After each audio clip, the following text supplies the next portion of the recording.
The defense satellites flared for mere seconds before blinking out. Earth's orbital stations went next, igniting in spectacular bursts of plasma and twisted metal. The United Nations Orbital Command barely had time to broadcast a distress signal before the alien cruisers cut their comms down mid-plea. They came from the dark, between the stars, 6 massive warships, hulls black as scorched titanium and bristling with weapon nodes. Thousands of drone fighters swarmed from their bellies, each shaped like a barbed claw. The aliens, known only by intercepted signals as the Valikar Dominion, had not bothered to identify themselves nor declare intentions. Humanity had long feared a hostile first contact. What they hadn't expected was contempt. Within hours, the orbital defenses were dust. Earth's last line, the Leviathan-class dreadnought Mendoza and the fleet surrounding her, was shredded in high orbit above the Pacific. The Valikar fleet didn't even slow. One of their commanders, an entity designated High Executor Arxil, had broadcast a single phrase across all frequencies before departing. A waste of munitions. This prey lacks challenge. Move on. And so the alien fleet turned, accelerating toward richer prey further down the Orion spur. What the Valikar failed to detect, buried in a moon's shadow on the far side of Jupiter, were 2 Terran scout ships, TNS Revenant and TNS Wraith. They were small, sleek, invisible to most known detection arrays. They had been docked at Europa Outpost during the initial strike, undergoing weapons calibration and AI mesh synchronization, systems so new, so experimental, they'd been kept dark to avoid catastrophic entanglements. By the time the scout captains, Commander Sophia Kwan and Commander Elias Brand, received the disaster reports, Earth was already bleeding. With no fleet left, no orders and no hope of reinforcement, they did what humanity has always done when cornered. They planned a counterstrike. 3 months later, Valikar Sector 7, Dominion shipyard orbiting the world of Karan Velex. Executor Arxil relaxed in the command throne of his world-killer vessel, Vectala. The Valikar ships, massive and ornate, dominated the skies above their newly conquered colony. It was a celebration. Another civilization had fallen. Their databases had no record of any surviving humans. What little resistance had existed was, in Arxil's words, irrelevant noise. His arrogance ended 17 seconds later. The Wraith came first. It dropped from FTL mid-atmosphere, skipping across Karn Velix's thin upper clouds like a stone over water. Valikar sensors screamed, then went silent. Plasma cannons opened fire, missiles tracked. The Wraith vanished into a ripple of white noise. Then the Revenant arrived. In perfect sync, the 2 Terran scout ships sliced through the battle group like blades through silk. Each moved with impossible agility, drifting sideways, pivoting mid-spin, as if inertia itself bowed to them. Pulse rounds bounced off adaptive quantum sheaths. Hundreds of Valikar drones surged forth, only to be shredded by invisible railgun fire, guided by predictive AI routines that anticipated moves before the drones even made them. Inside the Valikar command ship, Executor Arxil's second, Varnock, choked out a statement with disbelief. "These are scout ships? Human scouts?" The word scout echoed through the bridge like an accusation. On board the Revenant, Commander Kwan sat in a neural relay chair, eyes closed, body limp. But her mind fully interfaced with the ship's core. Her voice, amplified through tight beam comms to the Wraith, was a whisper. Targeting the main fleet core. Initiating Protocol Obsidian. On board the Wraith, Commander Brand hesitated. You sure about this, Sophia? We haven't tested this in full synchro mode. We might not make it back. Neither did anyone on Earth. With a shared thought, the two activated the weapon. Obsidian Protocol was a theoretical weapon based on energy state compression, dark matter ignition, and something only half understood by the minds that created it. It was meant to disable fleets, possibly stars. The consequences were not fully charted. The result was not silence. It was everything, and then nothing. A flash erupted from between the two ships. Light swallowed the Valakar fleet like a predator. Ships vanished. Matter folded. Entire reality slices compressed, warped, and atomized in one cosmic exhale. When the light faded, there was nothing left in orbit above Karn Velex. No fleet. No drones. Not even debris. Just two scout ships, barely holding together. Inside, backup power flickered. Life support dropped to emergency. Engines fell dormant. Systems rebooted line by line, like waking up after clinical death. Commander Brand coughed, blood running from one nostril. Okay, he muttered, trying to sit up. That was excessive. On the screen, the remnants of a shattered Valakar moon drifted lazily, its orbit now free of manipulation. Commander Quan, voice hoarse, said, "Well, at least they remember us now." Brand chuckled darkly, then leaned back as the cabin dimmed. "We're going to need a tow." Epilogue. Valakar, High Command, Citadel, 1.3 parsecs away. The High Command had just received the distress signal, cut off mid-broadcast, and then nothing. Admiral Vorzet, the most senior of the Valakar military caste, stared at the data feed in shock. Executor Arc-Sail is gone. The analyst node flickered. Entire sector has gone dark. Probes report subspace distortion consistent with unknown weapons. Analysis inconclusive. Another commander stepped forward, face drawn tight. It was Earth, wasn't it? Vorzeth did not answer at first. Then he spoke the words no Valakar had ever said in the history of their dominion. We have made a mistake. The Revenant and the Wraith drifted through the black, silent and wounded. Their hulls were intact, but scorched. Their quantum sheaths flickered with dying integrity. Weapon systems were offline, burned out from the activation of Protocol Obsidian. Even the fusion cores, while operational, were reduced to trickle power. Sublight maneuvering was limited. FTL was unreliable. All command systems were on emergency redundancy cycles. And worst of all, no guns. Commander Elias Brand stared at the tactical display.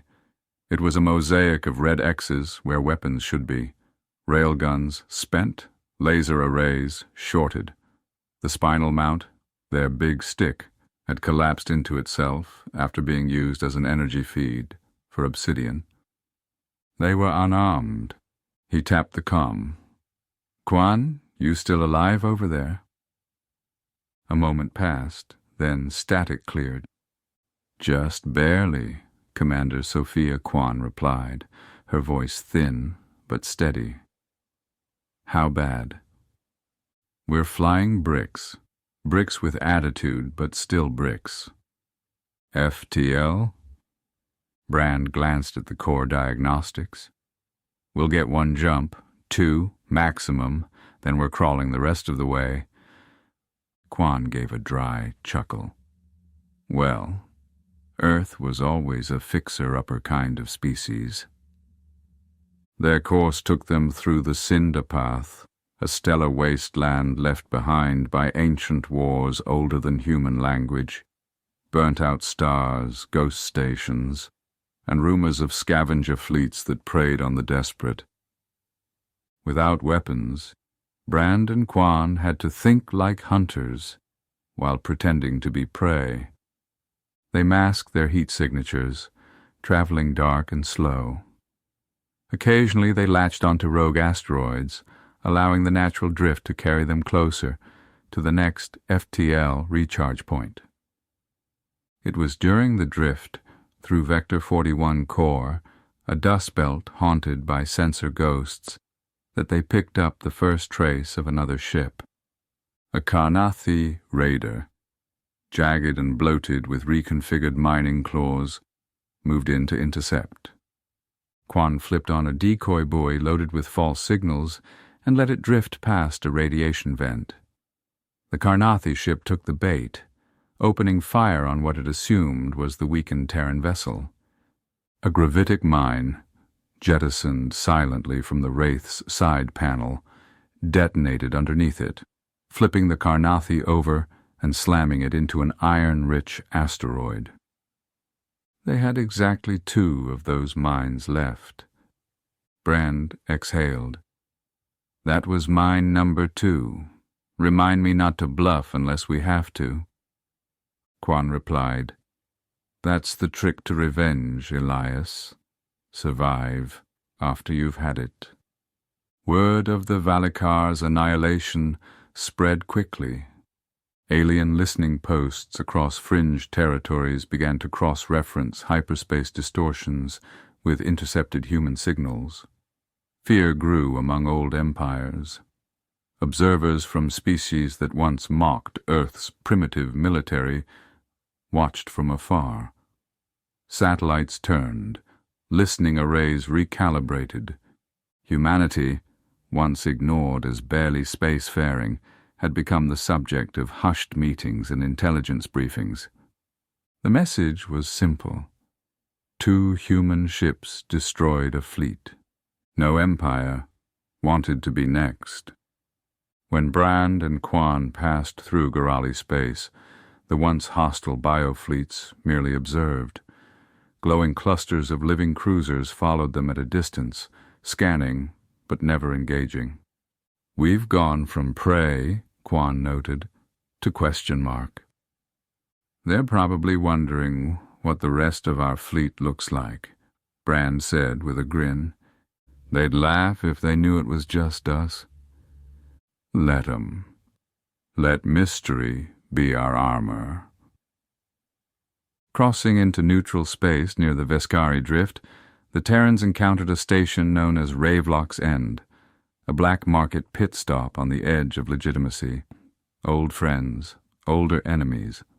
With their hulls scarred and their ships running lean, Brand and Quan docked in hopes of a miracle. They found one, Talomek, a defected Valikar engineer hiding under a false name. Talo recognized the ships instantly.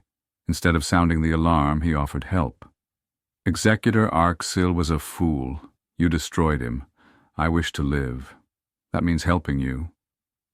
He recharged the fusion cores, enough for 3 jumps, and reconfigured a set of stolen alien drones into stealth recon decoys. In exchange, all he asked was safe passage and silence. Quan looked at Brand. Is this what being feared gets us now? Brand nodded. Not a bad trade. With partial FTL restored and rations running low, the 2 Terran scouts made their final push. Jump 1. Through a collapsing gravity well in the Rendell expanse. Jump 2. A slingshot past a red giant with a neutron core, barely making it out before the solar flare caught them. Jump 3. Earth's heliosphere, glimmering like a candle behind cold glass. Home. The Sol Defense grid picked them up instantly. Alarms blared. Then, recognition. Their transponder codes were outdated by 3 months, but their names weren't. The entire solar defense fleet mobilized to escort them in. The Revenant and Wraith were taken to a hidden orbital facility over Titan for debrief, disassembly, and analysis. No one knew exactly how the Obsidian Protocol had done what it did, but Earth's military knew one thing. It worked. Brand and Quan were awarded field commendations, but more than that, classified silence. Their mission would become a myth, a test case in subspace warfare, a new strategic doctrine. Earth wasn't safe, not yet. But now they were noticed. The galaxy had blinked, and humanity, scarred, underestimated, and utterly unpredictable, was still here, watching, waiting. And next time, they'd bring more than scouts. The Valikar Dominion, once a name spoken with fear across half a quadrant, had lost more than a fleet. It had lost face. Executor Arxil's personal armada had not returned from the Earth expedition. Not a distress beacon, not a drone signal. Nothing. The only evidence of the confrontation came weeks later. Fragmented telemetry from a scout ship on the far edge of the system. Images showing 2 Terran ships weaving through Valikar formations as if inertia were optional. And then, white light. Saturation beyond sensor tolerance. After that, silence. Executor Arxil, his world-killer cruisers, his dread carriers, all gone. Vaporized. Inside the tri-vault chambers of Dominion Prime, 8 beings argued over the fate of humanity. It was a fluke, hissed Chancellor Sithrix, her crystalline spine rattling with agitation, a trick weapon, unrepeatable. The humans barely had orbital supremacy a cycle ago. Yet it happened, countered Overminder Krakul, the only one with first-hand war experience. His voice was mechanical, filtered through the ancient translator systems built into his carapace. 2 ships annihilated one of our greatest armadas. Whether by trick or not, the result is real. Then we crush them before they replicate it, shouted General Rox, slamming his armored claw against the table, fracturing it. Eradicate them before they crawl out of their nest again. But High Executor Tharva, the most pragmatic of the council, raised one of his 6 fingers for silence. We cannot act as though the humans are insects. Not anymore. This Earth is no longer a curiosity. It is a variable. He looked at the holoscreens displaying diplomatic channels, whispers across space, alien empires reassessing priorities. Others are watching. The Jari clans have already declared Earth potentially emergent. The Author Collective is recalibrating its neutral zones. Even the Zarn, gods help us, have paused their border incursions. Why? Sithrix hissed. Because of 2 ships? No, Tharva said. Because of the implications. The Dominion fractured, ideologically. A hardline faction, led by General Rox, demanded swift annihilation of Earth. Mobilize a second wave, bring world crackers, drown Sol in plasma storms, and erase the species that dared strike back. But others, Krakul, Tharva, even dissidents among the peripheral systems, advocated caution. The humans were strange. They adapted too quickly. They learned from pain. And if 2 scouts could cripple a fleet, what else lay hidden in their arsenals, or worse, in their minds? There was talk now of offering them terms. Entry into the wider galactic accord under a conditional sovereignty clause. A puppet state protectorate. Keep them close, Keep them watched. The council voted. It was close. The final result: observe, engage, distract. A message would be sent. The emissary ship, Auralex Tal, arrived at the edge of the Sol system, escorted by a neutral envoy drone beacon. It carried a representative with many names, Ambassador Velnari, though her species had long transcended physical form. She was chosen because she had seen species rise and fall, and she understood pride. Her transmission was smooth, eloquent, and perfectly timed. To the Terran Coalition, we acknowledge your unexpected capabilities. We extend an invitation to join the Galactic Accord as a probationary species. In return, you will agree to share the technology that led to the loss of Executor Arxil's fleet. We see no value in further conflict. There is room for coexistence. Consider this carefully. But the offer was not entirely sincere. Behind the scenes, the Valikar military was already assembling a ghost fleet in the Shattered Arm, sensor-shielded cruisers with new countermeasures, designed specifically to analyze and neutralize human technology. In parallel, Black Ops agents were seeded through neutral space, contacting traitors, mercenaries, and pirates who could provide insights into Terran defense installations. One goal: find Earth's weaknesses, exploit them, destroy the threat before it grew too large. Because not all believed in diplomacy, and not all trusted the humans, especially after what 2 scout ships had done. Across the galaxy, other races debated their own moves. The Author Collective deployed observation rings near Sol's outer boundaries. The Valari Ascendancy sent diplomats with gifts, careful not to offend. The Zarn, silent for millennia, pulsed a single message across space, encoded in ancient datacants. We remember fire. We welcome its return. And the humans? They hadn't responded to the Dominion's offer yet, but Sul Defense's shipyards were lighting up. Prototype hulls, new cruiser classes, a project called Spectre Lance. The galaxy had blinked once, and it waited now, holding its breath.